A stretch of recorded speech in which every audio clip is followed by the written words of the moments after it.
Welcome to the Library Connection. I'm Tracy Thomas, the director at the B.B. Comer Library, and we consider it an honor each week to get to come to you in your home and talk to you about the library and things that are happening and services and programs that we have to offer. But we're especially grateful to TV47 for giving us this opportunity to be with you each week. So today we're going to have a special program. We're joined by Dr. Shirley Spears, and Dr. Spears, of course, was the library director for 33 years and 3 months.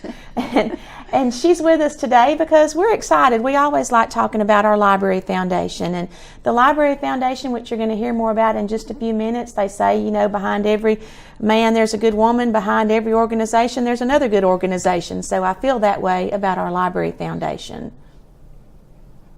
Well, you know, Tracy, it's been a long journey with the Library Foundation. It's been in place for 26 years. And that's a long time. It really is. It just kind of slipped away, and it's a very almost plodding organization in that we just work and we work and we work, trying to be sure that we do the things that we were set up to do.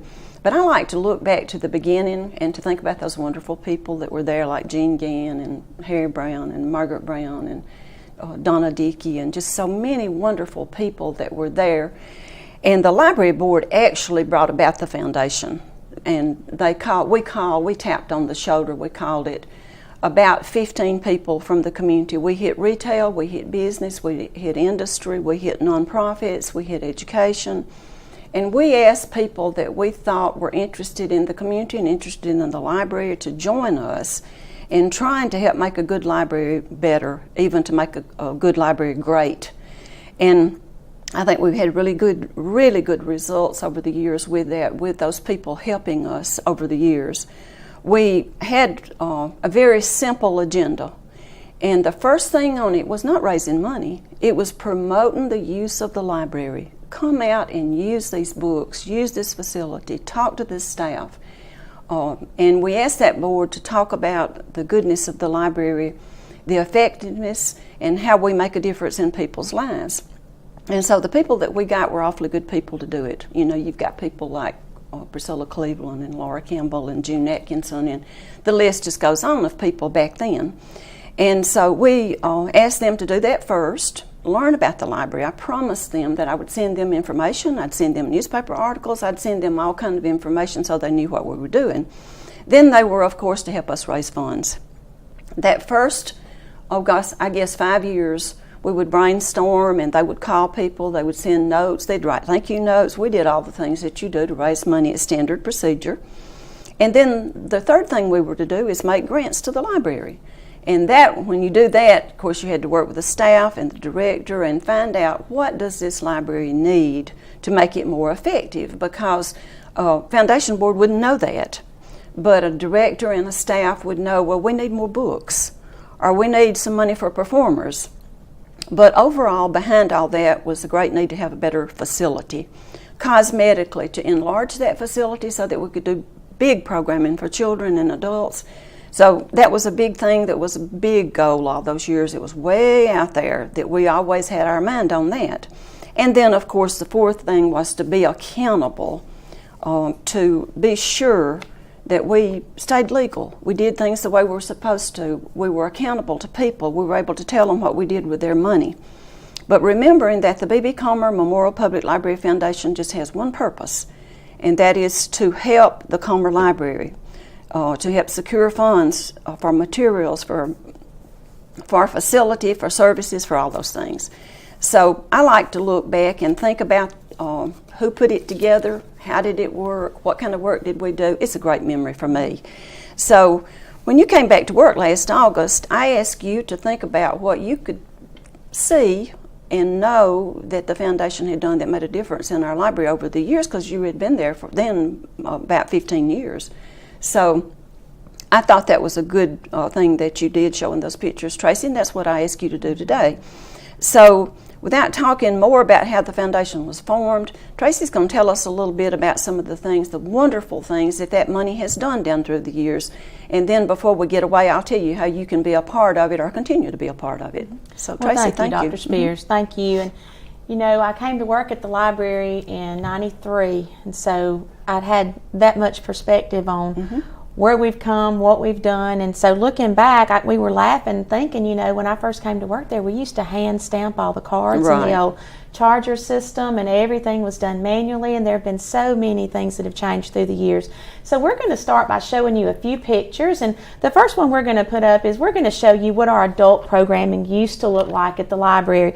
Now this was a room that we had upstairs, and this was our main programming room, and that room is designed to seat about 60 people comfortably. You can see there they're in chairs. They're certainly not at tables, and this is a brown bag lunch function. So we had to do the brown bag in a different room and then move them into this room for the program. And I remember one day, well, I believe we had Governor Albert Brewer that day maybe, and there were about 90 people packed into that room. And you know, it was kind of sad because we had finally gotten the time of day right. We had wonderful presenters and speakers that wanted to come and be a part of our Brown Bag series. The name had been built up and the reputation was so good for that program. So everything was kind of falling into place, but then we look around the room and the room is just full. And I remember Donna Dickey stood at the door and turned people away that day. And it was kind of heartbreaking, and we realized, well, it's time we have to have a new facility. So the next thing we got that enhanced our adult programs was this beautiful Harry I. Brown auditorium. And you can see there, those are people that were there for one of the Christmas concerts that Chris Phillips did. And you can see how many people are there. And we on average this year at our Brown Bag series that we've just wrapped up, we had anywhere from 150 to 200 people at each program. We had a great series. So you can really put a lot of people in that auditorium, and that's a facility that I don't know where we would be if we had not gotten this facility. I think it changed our town. I think it did too, because it's used by business and industry and education, and the city uses it, so we're really proud to have that available for our community. The next program that we want to show that's been enhanced so much is children's programs. Now you can see in this picture here, this was a summer reading program that we had. You can tell the room is packed. We had plenty of people. We had good performers. But again, we could not even stay in our own facility because we did not have enough room to put all these children and their parents. This picture was actually taken across the street in the City Hall Council chambers. So we really had to be creative and find places to move our programs. But what we got after that, and again, this is showing the use of the Harry I. Brown facility. The next picture will show you that we were able to put this many more children in that auditorium setting. So we're grateful for the foundation helping us get this facility. It's used in more ways than I can tell you on this show, but I know that having this for kids and for everybody to come use is wonderful. We're going to take a quick break, and when we come back, we're going to show you some more ways that the Library Foundation has really, really enhanced the B.B. Comer Library. Hi, it's Shawnee McNeil at South First Bank. This is a great time for you to buy or build a new home, or maybe refinance your present mortgage. Our rates are the lowest they've been in years, and that means saving you money. We've been helping our customers become homeowners in this area for nearly 70 years, and we can make our approvals right here in the office, and that means saving you time. We're located here in downtown Sylacauga. Come in and find South First, a better way to bank. Member FDIC, an equal housing lender. Marble City Pharmacy in Sylacauga is your destination for the highest quality health care. Our knowledgeable pharmacists are always available for questions about your medications or advice on taking over-the-counter products and supplements. Our friendly staff can assist you in choosing from our full lines of compression hose and medical equipment. And don't forget our gift department. We have a great selection of unique gifts for every occasion. Stop by today and see us. Marble City Pharmacy, where your health comes first. Coosa Valley Medical Center, one of the top 10 hospitals in Alabama, is also Sylacauga's largest employer. Services from the emergency room to surgery to cancer treatment to post-stroke care. You won't believe what's right in your backyard. It's Coosa Valley Medical Center in Sylacauga. So, if you're sick in Alabama, choose one of the top 10 hospitals in Alabama. That is Coosa Valley Medical Center. Welcome back to the Library Connection. I'm Tracy Thomas, Director at the VB Comer Library, and today we've been talking with Dr. Shirley Spears, and Dr. Spears is still working very closely with the library, and I think we failed to mention that you are still working very closely with the library, Dr. Spears. You're working with the Library Foundation, and you're the Director of the Library Foundation, and continuing to help raise funds for the betterment of the library. And we've been showing some ways that the library has changed, and particularly over the last 20 or 25 years since the Library Foundation has been in existence, how that money has helped us with our library programming. So the next thing that we want to show you is that we had quiet areas in the library, and you can look at this picture and see our quiet reading areas were quite cramped. We had just a few seats because our floor space was really maxed out with our book shelving, because we wanted to put as many resources as we could available for the public to use. So our quiet reading areas were really quite cramped. And after the renovation, this is what we have now. We have some quiet reading areas where you can sit and look out the windows over the garden. You can go get in a corner somewhere where it's really private. And so this is a picture that I took. I had a special need that I needed to use the library. Of course, after my son passed away, I had a day where I just needed to go to the library and just sit and just write my thank you notes and just be out of the house, just be somewhere that wasn't at home. And I'd never really understood that concept before about needing a place to go, a place to be. And it was so good for me to go sit, be quiet, reflect, look out at the garden. I got a lot accomplished, and I wasn't at home. I just needed to be somewhere. So I have a lot more understanding now about the need for these quiet places to be. And so that's, I'm so appreciative that we have that for people, because we have a lot of people that come in. They just want somewhere to go. They do. They just want somewhere to be a part of something, and we love seeing them come in. The next picture we want to show you is that we had areas for group seating. Again, you can tell that we don't have a lot of group seating out on the floor because most of our floor space was taken up with the bookshelves. So when we would have a group come in, sometimes a group will come in and they maybe have one or two people with them that are chaperoning or supervising the group. And you would have to seat part of a group in one area and part of a group in another area, making it really difficult for a chaperone to be in all those places at one time. So when we renovated the library, we were able to get group seating. And I really love the layout of our group seating, because as you can see, the adult is standing down there sort of in the middle, and they can see down one aisle and down the other aisle because there's more group seating down the middle to the left there. So this is a place where groups can come, and one adult can stay with them and work with them, and another can actually go be helping the students. That was a school group from Coast Valley Academy that you were seeing a picture of. So we serve groups from a lot of places. We do. And the next thing I want to show you is our computer center. And this fascinates me when I look at this, because this building that you're looking at right here is our 1979 library building. And of course, you realize, you're aware that a building in 1979 was not wired or equipped in any way for computers. They weren't even on the horizon then. So we were able to take a 1979 building and complete the infrastructure needed to put in computers. But you can tell there that the computers are right on the books. They're right on the bookshelves, and people making copies there at those copy machines right behind them. That was kind of loud and disturbing. And we were only able to have 8 computers. But after the renovation, this is what we got. We got a wonderful computer center that you've got a quiet area there inside the door behind the glass windows, where people who are working on things can go in there and sit and do projects. And then we've got 2 computers outside that are, of course, handicap accessible. They have larger chairs and a larger area to roll up to. And just recently, with the help of the Library Foundation, we've actually expanded that computer center on around the corner, rearranged some things, part of the collection, and moved that around the corner, so we have more seats now and more room to work. That's popular too, isn't it, It Tracy? is very People really popular. like to sort of have a little privacy when they're using a computer and spread out. They do, and one of the things I think we saw pretty quickly with the computer center is you kind of need a place where people can come and sit and work privately by themselves, which is inside the computer room. And then sometimes, and we're seeing the need, so many services are switching to online things that people have to come in and register online or Oh, create yes. an account.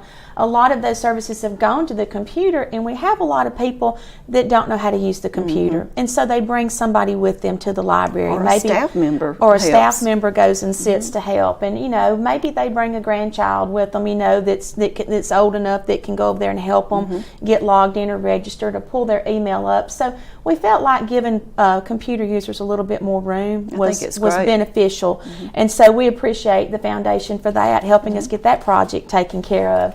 And in that project, we were also able to upgrade some of those computers because we still had computers running Windows XP, and so we had to do some updates on those.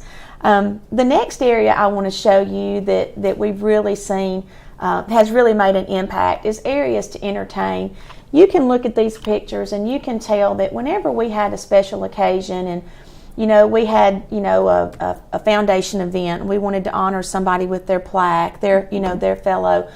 We had to do our celebration out on the library floor, and you can tell these people have got their refreshments propped up on top of the bookshelf there. And of course, if one of those drinks had been spilt down in the books, those books would have been ruined. I think that was our national award we were celebrating. That might have been Because on we that took that occasion. whole library to celebrate that. It was such a big thing. We did, we did. And as a side note, the national award came in 2000, and that was one of 4 given in the nation by the Institute of Museum and Library Service for service to the community. So we were really proud of that, and it was an occasion to celebrate. It was, and we had all the librarians from all over the state in that day, so we really needed some space. We and did. We needed what we've got now. We did, and you can tell we just made do with the space that was out on the floor. We had the cake and the punch on the tables out there. But after the renovation, this is what we were able to get. We were able to get some nice rooms that you can use. If you're meeting in that auditorium and you want to do breakout sessions, you can go into these 2 rooms across the hall.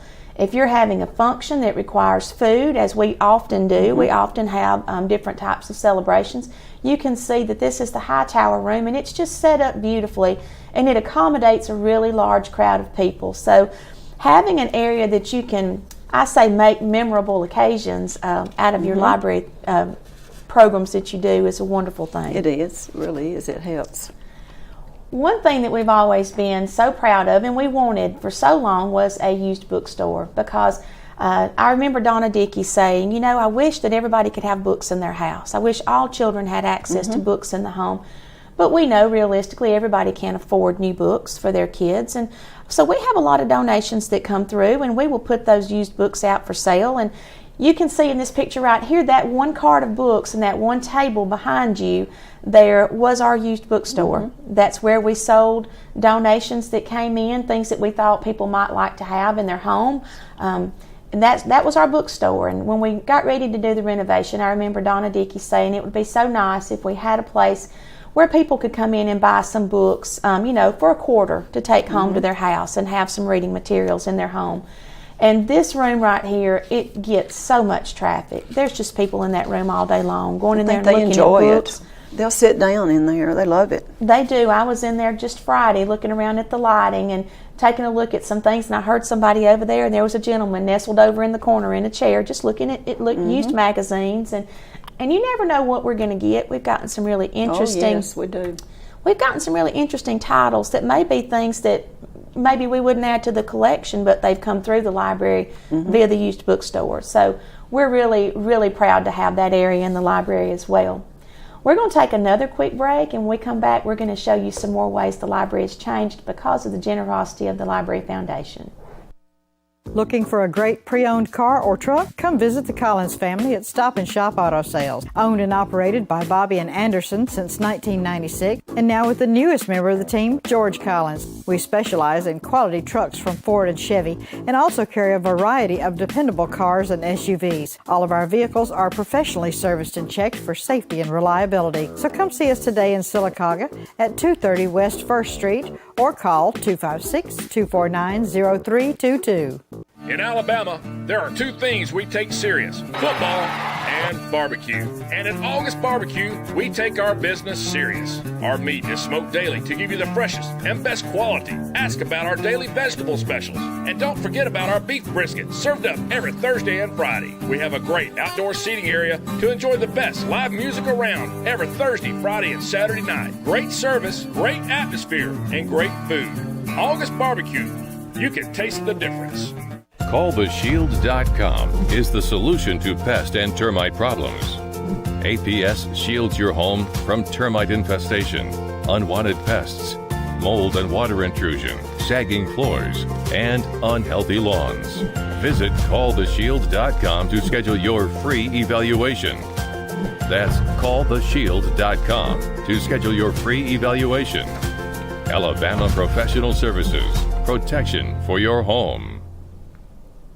Welcome back to the Library Connection. Today we're talking with Dr. Shirley Spears, and we're kind of taking a walk down memory lane. We're talking about our Library Foundation and how it has enhanced the library, the B.B. Comer Library. And we've been looking at some of the ways that it's enhanced the physical parts of our building and enhanced our programming. So the next thing we want to show you is our children's story time. You can tell that this function is happening out on the library floor. There's people out there checking out books, causing distractions, and these kids are participating in story time because we really didn't have a story time room big enough to accommodate a large crowd. But now we have this beautiful story time room where you can put, I believe that's 3 groups of classes from Indian Valley's pre-K program there. And you can put a lot of kids in this story time room, and they love the room. It's a beautiful place to have story time. And we're thankful for that because it gives our children a dedicated place that's theirs. The next thing I want to tell you about is the Bell Building, and we've got a picture here that shows you some of our archives and things that we keep at the Bell Building, but I'm going to let Dr. Spears tell you a little bit more about the Bell Building. Well, to make a comment on that, Tracy, when we did the building project and renovated and spent over $3 million and 2/3 of it was raised through the foundation, we just didn't spend any money on archival space, storage. We didn't spend any money on offices and staff area and things that you might like to have spiffed up a little bit. We just didn't do it. We wanted that auditorium and that big space for the public to enjoy. So a few years after we decided that we would buy, it's about 8 years ago, we decided that we would purchase a building that was close to us, and we did get the Reuben Bell office building to develop archival space. Our newspapers had become brittle. We store them there. We store our internet sales books there, our extra books. It's really a wonderful building. I do have an office there. It's at over on Norton. You can just about see it from the library, so it's very handy for us. And we've been able to actually save money for our library by being able to hold on to things that we could sell in the bookstore, or we could put in the collection, or we could pull back into the collection. So that Bell Building has been wonderful. It really has. It has been, because sometimes people will bring a book back damaged, and it's okay. We don't have to buy a new copy because we have a copy in storage at Bell. So it really has been a lifesaver for the library. Something else we're really proud of at the library is our impressive marble sculpture collection. And Dr. Spears, I'm going to let you say just a word about the marble sculpture collection because that's dear to your heart as well. Well, it really is. The library has always been the support organization. The Arts Council does the Marble Festival, and then we're sort of a co-sponsor for that. And we write the grants for the Italian sculptor to come over, and of course we get the sculpture because we do bring the money down. We also have a building that I think accommodates sculpture very well. I think that sculpture is absolutely beautiful in that library because we could sort of spread it out. We've been lucky to have a building and grounds person like Mike Van Elsen that's so talented can build the stands. So we have about, 19 or 20 pieces. Some of them are American sculptors, hometown, like Frank Murphy and Dale Liner. Then the Italian pieces are there. So we just invite everybody to come by and see that. Plus the Avondale paintings are there. So we have beautiful things, and that was one of our goals when we put a foundation is we want a beautiful facility. Well, I think we've got it. One of the other areas that we're really proud of is the genealogy room. And the genealogy room used to be a little small area, just a very small area where maybe 2 or 3 people at a time could go in there. But now we have this beautiful room, and we have death records, we have marriage records, we have all kinds of family histories. There's so much information in there, and people come from out of town to use the genealogy room. They come from all over to use those genealogy records. Another area that we really wanted when we were looking at how to lay the library out was we wanted some quiet study rooms. We'd been to another library and seen this concept, and we love having these rooms because a group of 2 or 3 people will come to study together. Maybe just the executive officers of a board will come in and they'll meet in there for a quick meeting. So we love these rooms. They're free. They're first come, first serve, and they're usually occupied. They're great.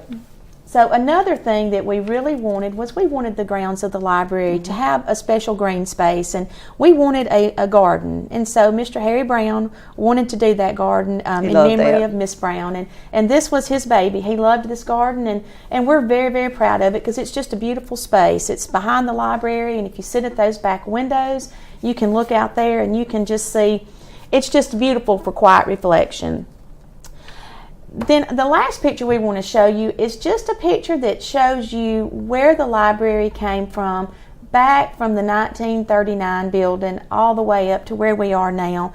And the library really has had quite a grand transformation, Dr. Spears, and that is in thanks to the Library Foundation. Exactly. I'm telling you, if you walk through that building and look at the naming opportunities throughout, and you see those names on those rooms, on the auditorium, that sort of thing, you know that people joined the foundation and they helped, brought in large donations and small throughout the years, and so people can call the library and find out how to join.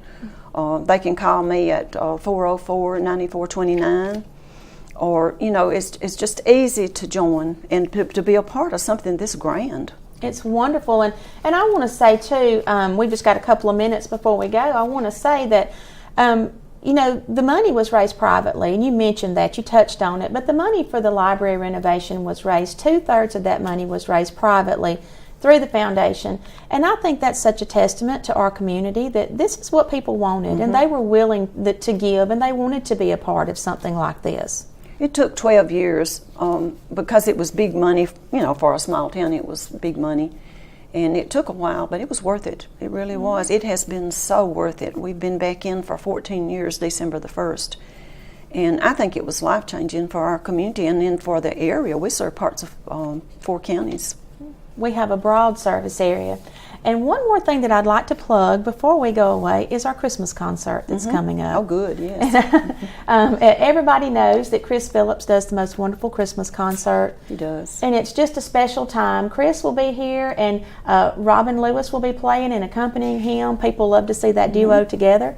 And Chris will also be bringing his wife Virginia with him, and she'll be doing some of the accompanying that day as well. You want to tell a little bit about that? Well, I think Chris has been coming to the library for maybe 9 years. I remember we kicked off with Katie Simpkins, and she just sings so beautifully, and then Chris has done it since, and so this will be our big 10th, I believe. We're looking forward to celebrating and honoring a business in town that has a library fellowship. We hope people will come out and eat with us and celebrate and just have a good time and listen to that beautiful music and singing. It really does your heart good. It puts you in the mood for Christmas. And the reception will be open at 10:30. Right. And then we will close those doors at 11:45 to start that fellow recognition. And so get there by 11:45 and get your seat. Dr. Spears, thank you so much for coming on today. I appreciate the opportunity, Tracy. This has been a wonderful thing to behold, to see how much difference it can make when a community decides to buy into a program. I think so too. Thank you for showcasing. And thank you so much for your support of the library and the foundation. See you next time on the Library Connection.